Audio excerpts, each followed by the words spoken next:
चार लोक काय म्हणतील हा विचार त्या चार लोकांनाच करू द्या. कोणी आपलं घर चालवायला येत नसतं. भरोसा ठेवायला शिका की आपल्याला आवश्यक असणारी प्रत्येक गोष्ट ही योग्य वेळ आल्यानंतर आपल्याला मिळतच असते. स्वभाव आणि विचार चांगले ठेवा, कारण डीपी आणि स्टेटस तर सगळेच चांगले ठेवतात.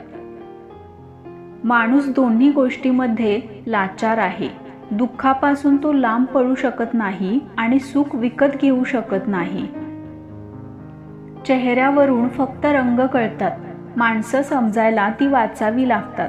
त्यांच्या सहवासात राहावं लागतं. चेहरा पाहून स्वभाव कधीही ठरवू नका.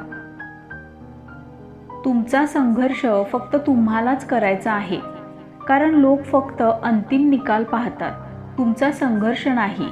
लोकांना अंतिम निकाल चांगला दाखवण्यासाठी